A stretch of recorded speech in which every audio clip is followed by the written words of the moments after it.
Hello, bienvenue sur le podcast Libère ta voix. Alors aujourd'hui, je vous accueille avec une nouvelle capsule, un nouvel épisode. C'est un témoignage d'une jeune femme que j'apprécie énormément. Libère ta voix. J'ai grandi avec elle, mais je vais la laisser se présenter. Bienvenue Renate. Tu vas bien? Ça va, merci. Oui. Et toi? Oui, ça va. Est-ce que tu peux te présenter pour les personnes qui ne te connaissent pas, ton prénom, d'où tu viens, qu'est-ce que tu fais dans la vie, très brièvement? Je m'appelle Renate Bellotti. Bellotti. Oui. Naté. Préso Naté. J'ai 32 ans. Je viens du côté sud de la Belgique, donc du côté du Luxembourg, mais je suis liégeoise à la base. C'est même comme ça qu'on se connaît, puisqu'on a grandi ensemble à Droax City. Tout à fait. Dans le ghetto. Et je ne sais même pas quoi dire de plus pour me présenter, en fait. Mais c'est suffisant. C'est très bien. D'accord. Donc, on va entrer dans le vif du sujet. J'aimerais que tu partages ton témoignage sur une situation que tu as vécue, que nous connaissons il y a quelques années. D'abord, je vais poser une question. Tu avais quel âge quand ça s'est passé, avant d'entrer dans le vif? J'avais 20 ans. Ok. Ouais. Donc, Renate avait 20 ans. Et qu'est-ce qui s'est passé quand tu avais 20 ans? Quand j'avais 20 ans, j'ai appris que j'avais non pas une, non pas deux, mais 3 tumeurs au cerveau. Wow. Je dis ça en rigolant, mais c'est pas drôle, je suis désolée. Mais ouais, j'ai appris quand j'avais 20 ans que j'avais 3 tumeurs au cerveau et qu'il fallait les opérer. Parce que du coup, ça faisait des problèmes, forcément. Et je devais mourir, en fait. Donc, à 20 ans, on ne s'imagine pas qu'on va mourir. Personnellement, jamais je m'étais dit, 20 ans. Quel âge pour mourir? Mais quand ça te tombe dessus, en fait, tu réalises que ça n'arrive pas qu'aux autres. C'est genre, les autres, c'est nous aussi. Et ouais, ça fait bizarre. Et comment, en fait, on a diagnostiqué ça? Est-ce que... parce que c'est vrai qu'on parle de tumeurs, on entend parler de cancer, etc. Ouais. Mais c'est vrai que même nous, quand tu nous as dit... On se dit, est-ce que tu avais mal à la tête? Est-ce que tu avais des vertiges? Comment tu te sentais exactement pour qu'on se dise, tu t'es rendu à l'hôpital et puis on a découvert ça? Ok. Histoire. Annoncée. J'annonce. En fait, c'est arrivé un peu par hasard. J'étais à mon job étudiant, et je ne sais pas si tu te rappelles. J'étais à mon job étudiant et en fait, un jour, ce jour-là plutôt, j'ai commencé à avoir fort mal à la tête. Mais c'était en été, il faisait chaud, je n'avais pas mangé. Donc, je me suis vraiment dit... c'est sûrement la chaleur. Donc, je mangeais mon sandwich que j'avais là. Et à un moment donné, je vois toutes les personnes avec qui je travaille qui me regardent. Mais tu vois, un regard un peu... Bizarre comme ça. Genre, et je les regarde en mode... Qu'est-ce qui se passe? Et ils me disent, tu vas bien? Et j'étais là, ouais, j'ai un peu mal à la tête, mais ça va, pourquoi? Ils me disent, je sais pas, tu marches pas droit. Ah oui. Je me suis dit, comment ça je marche pas droit? Moi, je marche, quoi. Ouais. Puis ils me disent, non, tu marches un peu sur le côté comme ça. Je me suis dit, c'est bizarre. Et donc, en fait, ça m'a perturbée. Donc, j'ai regardé mes pieds. Ok. Et en fait, je marchais pas droit. Ouais. Et je sais pas, ça se trouve, c'est mon cerveau qui, à ce moment-là, s'est dit, mais dès que j'ai vu ça, j'arrivais plus à marcher. D'accord. Vertige. Il fallait qu'on me tienne. Et donc, grosso modo, on a appelé le manager. Le manager est venu me chercher en voiture. Il m'a déposé dans un premier hôpital. Et en fait, tu m'as appelé.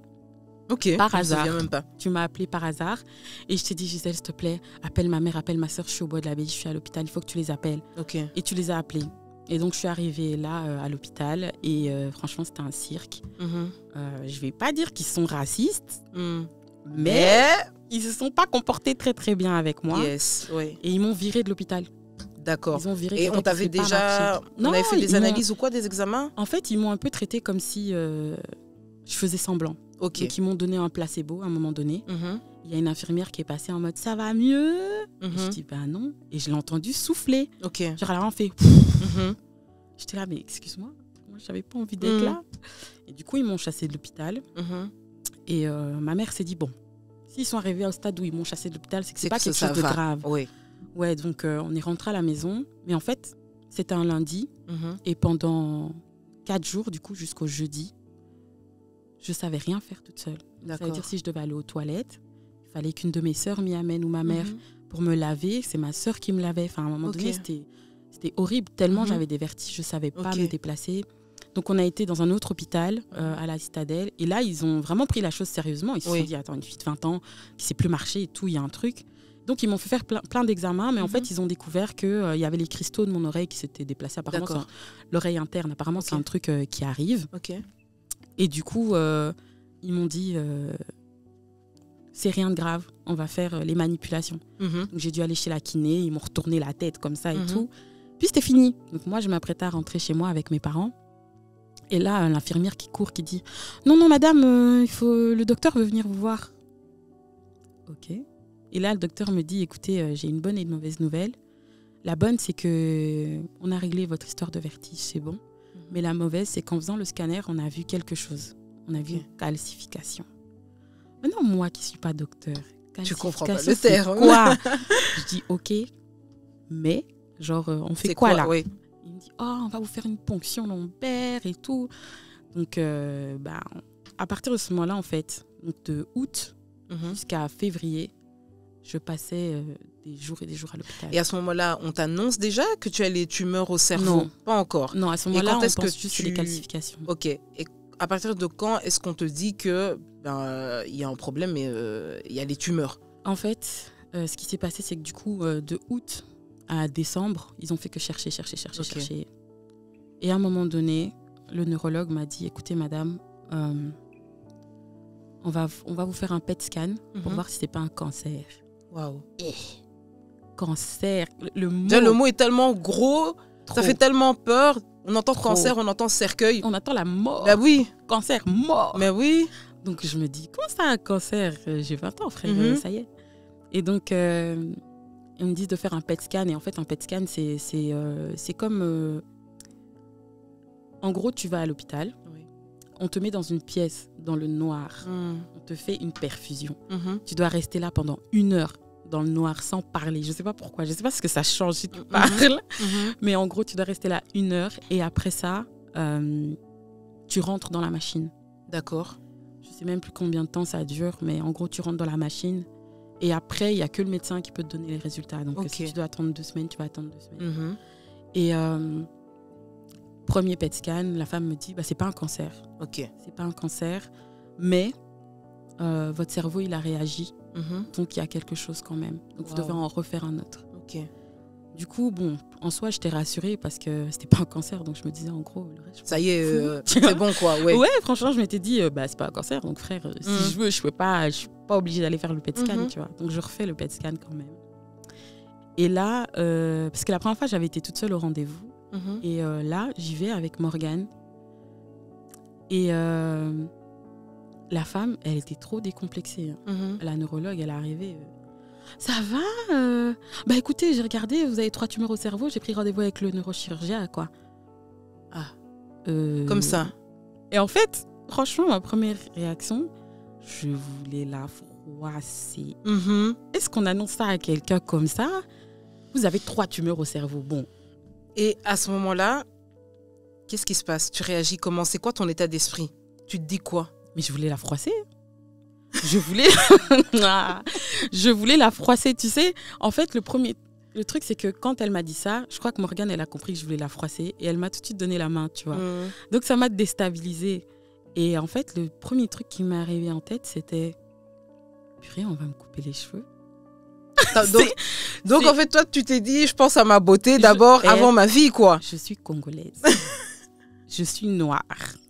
Bien sûr, je pensais à mes cheveux. Je me suis dit, non, on va pas me raser la tête. C'est quoi cette histoire? La première et la seule question que j'ai posée à cette femme-là, c'est vous allez me raser la tête? Elle m'a dit, bah oui. Mais frère, en fait, déjà, comme tu es là, j'ai envie de te froisser, ne rajoute pas. Et donc, je suis sortie de là et je savais pas quoi penser parce que elle l'a annoncé tellement de manière... naturelle. En fait, c'est juste 3 tumeurs au cerveau. Et puis, c'est tout, quoi. Et puis, c'est tout. On ne donne pas plus de renseignements. Juste, vous allez vous faire opérer. Ok. Et donc, je saute un peu. Tu as 20 ans.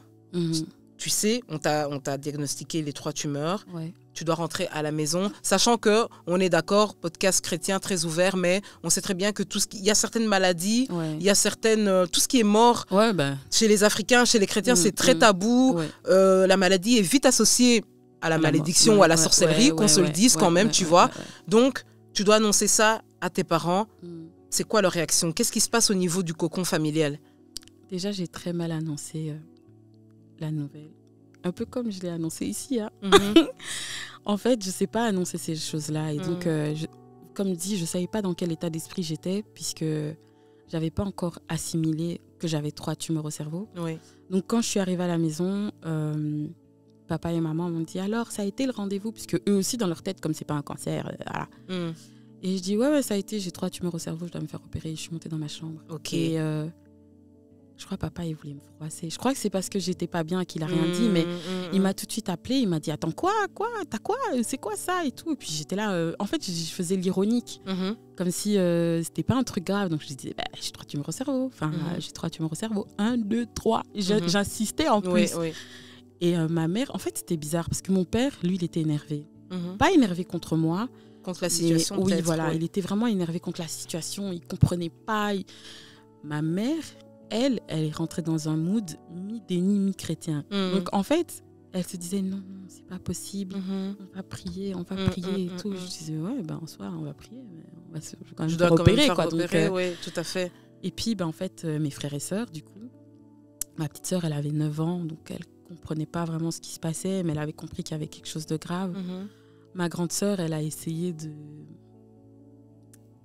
bien, tu vois, de bien gérer peut-être. De gérer pour moi, mais physiquement, ça a eu un impact, tu vois. Elle a tout de suite perdu du poids. Enfin, mon frère, il était dans son déni, tu vois. Il a préféré se concentrer sur ses jeux et tout que de se dire, ma sœur, elle est malade. Et en fait, je rendais ça un peu... Tu banalisais peut-être? Ouais, je banalisais de ouf. Et donc, tu dois te faire opérer. Et c'est vrai qu'on est chrétien, mais à ce moment-là, en fait... quelle est la place de Dieu? Quelle est la place de la foi dans cette situation? Parce qu'on a l'habitude de faire certaines prières. Maintenant, quand tu es dans l'épreuve, surtout dans une épreuve comme ça, est-ce que pour toi, Dieu avait toujours cette place de dire non, moi je prie mon Dieu, assurément, il va faire quelque chose en fait.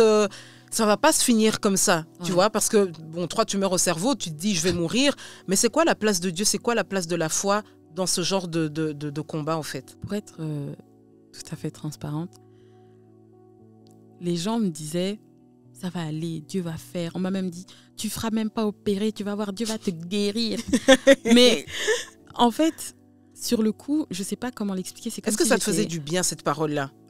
Est-ce que ça t'encourageait? J'en avais rien à faire. En fait, le truc, c'est que j'étais comme anesthésiée, tu vois. Je n'ai pas pleuré. Je sais que le premier jour, j'étais vraiment triste. Enfin, triste, non, mais je ne savais pas comment réagir. Et j'avais écrit un message à celui qui est mon mari aujourd'hui, en lui disant, fais-moi rire et tout. Je viens d'apprendre que j'ai 3 tumeurs au cerveau et tout. Ok, great. Il m'a ramassé. Je pensais qu'il allait juste me faire rire, mais en fait, non. Il m'a encouragée, en fait. Il m'a encouragée en mode, mais toi, tu pries quel Dieu? Regarde ce que tu écris, nanana. Et je ne m'attendais pas à ce genre de réponse-là. Mais à côté de ça, honnêtement, j'étais pas dans un mood où je disais, Seigneur, je sais que tu vas me guérir. Pas du tout. En fait, j'essayais de comprendre ce qui m'arrivait. En fait, c'était tellement de choses. J'ai dû quitter mes études à Mons, revenir à Liège. Là, on me dit, tu as 3 tumeurs au cerveau, on va t'opérer. Et quand je vais voir le neurochirurgien, il me dit, en fait, on va t'opérer. Et il y a 90% de chances que tu meurs sur la table. D'accord. Et 10% de chance, tu es handicapé du côté gauche, Mago, tu vois. Et moi, je suis là, il n'y a pas 10% quand même, genre... que tout se passe bien, quoi. Je m'en sorte. Oui. Et il avait l'air de dire, non, c'est soit tu meurs, et soit tu te retrouves handicapé du côté gauche, quoi. Donc là, c'est comme si, en fait, il y avait tes jours qui étaient comptés. C'est ça. Et tu te dis, on n'a qu'une seule vie. Exactement. Donc, maintenant, comment tu vis? Est-ce que tu te dis, je vais me réconcilier avec tout le monde, je sais pas, ou tu vis comment, en fait? En fait, j'ai décidé de choisir la paix à ce moment-là. Je sais pas comment expliquer ça, mais en fait, ce que je voulais, c'était passer mes derniers moments avec mes amis, ceux que j'aimais et tout, et qu'ils gardent un bon dernier souvenir de moi, tu vois. Je voulais pas qu'ils aient juste... je voulais que la dernière fois que je passe du temps avec eux, ils se disent « Ah, franchement, avec Renaté, tu vois, la dernière fois qu'on s'est vus, on a rigolé et tout. » Et donc, en fait, à chaque fois que que je vous voyais ou que je voyais les autres et tout, je faisais tout pour que ce soit un bon moment et que vous vous rappelez ça. Tu vois, par exemple... Moi, ça me touche parce que je me rappelle d'avant l'opération. Et en fait, je pense que moi, j'ai fait un déni. Franchement, j'ai fait un déni dans le sens où je me dis, Renaté, elle a dit qu'elle avait 3 tumeurs, mais elle ne peut pas mourir. Et je me dis, elle ne peut pas mourir parce que c'est bizarre à dire, mais c'est mon amie. Donc, ça ne peut pas arriver à mes amis. Tu vois, c'est bizarre. Ouais, ça n'arrive pas qu'aux autres, mais je me dis, les autres, c'est pas les miens. Ça ne peut pas arriver. Donc, je me dis... Je crois qu'en fait, à cette époque-là, moi, de toute façon, j'avais 19 ans. Ma relation avec Dieu, c'était pas trop ça. Donc, je ne me suis même pas mise à prier en disant Seigneur, sauve-la. Pour moi, en fait, je me suis dit Renaté ne peut pas mourir parce que c'est Renaté, c'est ma sœur, tu vois, c'est pas possible. Et en fait, l'opération arrive, tu te fais opérer et tu te réveilles. Je suis là. Tu es là. Je ne suis pas un fantôme. Ben oui. Donc, non. Tu te rends compte en fait que tu es vivante. Et est-ce que Non, tu te rends pas compte. En fait, ce matin-là, c'était un mardi, le 30 avril 2013. Ce matin-là, en fait, non, j'ai dû venir à l'hôpital 2 jours avant. Okay. Donc, c'était un dimanche. J'ai fini mon culte. On a chanté là-bas. J'ai dit c'était mon dernier culte aujourd'hui. Honnêtement, je me rappelle. Ouais. Pour moi, c'était mon dernier culte. On ne me verra plus jamais à l'église parce que je vais aller chanter avec les vers de terre. Donc je fais mon dernier culte. 2 jours avant, c'était l'anniversaire de ma sœur. Donc, j'étais vraiment mal au fond. Et on va à l'hôpital. Le 30, je me réveille à 5h du matin. Et je fais ma prière. Mais en fait, je ne prie pas genre « Seigneur, je sais que tu vas me sauver de cette situation. » Pas du tout. Je me rappelle que j'ai dit « Seigneur, franchement, tu fais ce que tu veux en vrai. Moi, je suis qui pour te dire « Vas-y, fais ça, fais ça. » Tu sais pourquoi tu m'as mis dans cette situation-là et je peux que te faire confiance. Donc, c'est ce que j'ai fait. Donc, j'ai prié. Ma mère est arrivée, on a encore prié. Et puis, j'ai écouté ma musique. Et j'écoutais. Et à un moment, il y a la chanson de Donnie McClurkin, tu vois. I call you holy. Et j'écoute celle-là, tu vois. J'écoute. Et à un moment donné, ça fait I call you healer. Yes, oui. Et je sais pas, ça résonnait en moi ce jour-là. Tu vois, vraiment, ça résonnait en moi. Je sais pas comment l'expliquer, mais j'étais en paix. Parce que pour moi, j'allais mourir en paix. Tout le monde était en paix. Je ne me suis pas disputée avec les gens que j'aime. Tout le monde va avoir un bon souvenir de moi. Moi, je peux mourir, en fait. C'est triste à dire parce que j'avais que 20 ans, mais je m'étais dit, si c'est la volonté de Dieu, que je meurs, quoi. Je monte, je descends, je vais mourir, en fait. Donc, je pars à l'opération et pour moi, c'est la dernière fois que je vois ma mère. Au revoir. Et puis, je me réveille, je suis enchaînée. Et je ne comprends pas parce que moi, je ne suis pas censée me réveiller. Et en fait, la pièce, elle était blanche. Elle était toute blanche et je croyais que j'étais au paradis. Et je me rappelle que j'ai dit... je suis au paradis. Et là, j'ai vu ma mère. J'ai fait ah ce n'est donc pas encore le paradis. Non, franchement. Et je crois que sur le coup, je ne réalisais pas vraiment, tu vois. Que tu étais là. Non, je me suis dit, attends, moi, on m'a dit, je vais mourir. Donc, si je ne suis pas morte, c'est que je suis handicapée. Donc, j'attends. Parce que je suis enchaînée. Vraiment enchaînée parce qu'apparemment, en me réveillant, la première fois de l'anesthésie, je me suis levée en chantant « Oui, j'ai la vie de Dieu ». Et donc, ils ont dû me contenir. Et donc, là, dans la pièce, en fait, il n'y avait que des personnes qui se sont fait opérer de quelque chose de neurologique, en tout cas. Et à côté de moi, il y avait un homme qui s'était fait opérer par le neurochirurgien, genre le chef des neurochirurgiens, tu vois. Et tout le monde disait en plus que c'était le meilleur et tout et tout. Et donc, le gars à côté de moi, j'entends qu'on lui dit « Monsieur, est-ce que vous pouvez bouger votre pied ?» Et il répond « Mais je le bouge là. » Et moi, je le vois, il n'y a rien qui bouge. Wow. Je me dis « Jésus, moi là, comme c'est là, c'est le meilleur qui l'a opéré. Il et ça ne fonctionne pas. Moi, c'est fini. Je vais passer ma vie en chaise roulante. Du coup, c'est mon tour. Les infirmiers viennent et tu sais, ils me posent des questions pour voir si je suis là. Déjà, si je sais qui je suis et tout. Donc, je réponds. Et puis, ils me disent, bon, on va essayer. Bouger la main. Bouge la main. Bouger la main gauche. Je vois que ma main gauche, elle bouge. Et en fait, l'infirmier et moi, on s'est regardé vraiment. Oh, ça bouge. Genre, ça bouge. Et puis, il me dit, le pied gauche. On s'est regardé comme ça. Ça bouge. Ça a bougé là où il y a que moi qui ai vu. Où il me dit, OK. Et il est parti. Oui. Et là, le neurochirurgien, il vient, il me dit, franchement, on ne sait pas ce qui s'est passé. Parce qu'ils avaient prévu d'en enlever qu'une, puisque c'était tellement mal placé qu'ils ne pouvaient pas enlever les 3. D'accord. Et donc, le monsieur vient me trouver, il me dit, franchement, madame, on ne sait pas l'expliquer, vous êtes un miracle. Waouh. Et moi, je le regarde, j'étais encore un peu dans le gaz, donc je dis, wallah. Et le gars, en plus, tout perturbé, il me dit, oula. Et il me dit, franchement, on ne sait pas ce qui s'est passé parce que pour nous, il y allait avoir des séquelles. Et là, vous savez répondre, vous savez qui vous êtes. Et surtout, vous bougez. Et vous n'êtes pas morte. Et en fait, on voulait en enlever qu'un. Mais quand on a enlevé le 1, le deuxième, il a suivi. Waouh. Et donc, j'étais là en mode, ah, OK. Et je crois que les jours, les semaines après, j'ai pas vraiment réalisé. Le lendemain, je me rappelle avoir regardé par la fenêtre et me dit, le ciel, il est beau. Tu vois, genre, c'est un bête truc, tu vois, mais je m'étais rendu compte que je profitais pas assez des petites choses de la vie, tu vois, sentir l'air dans mes cheveux, tu vois, des petits trucs. Et je regardais juste ça, je me disais, waouh, c'est trop cool. Moi, je me dis, en fait, parce qu'on va bientôt conclure, je me dis, en t'écoutant, certainement que tu es passé par là pour être un message, tu vois. Alors, aujourd'hui, c'est sûr qu'il y a des personnes qui passent par la maladie. Oui.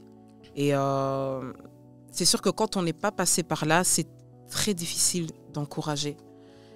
Aujourd'hui, pour ces personnes qui prient ou qui ne prient pas, quel serait ton message d'encouragement? Parce qu'il y a des personnes, on va prendre par exemple le chrétien, il prie pendant des années, mais il se dit, ça fait des années que je prie, mais je suis malade. Ça ne fonctionne pas. Je ne comprends pas. Et puis à côté, tu as la personne qui ne prie pas et qui se dit, si votre Dieu existe, pourquoi moi je suis toujours là-dedans? Et c'est vrai qu'on n'a pas forcément toujours les réponses, les solutions à donner, mais est-ce que toi, tu pourrais donner un message d'encouragement justement à ces personnes qui passent par le combat de la maladie? Si je peux dire un truc, c'est que je ne peux pas dire à quelqu'un, tracasse, t'es malade, mais Dieu va faire. Je ne peux pas, parce que moi, j'ai pas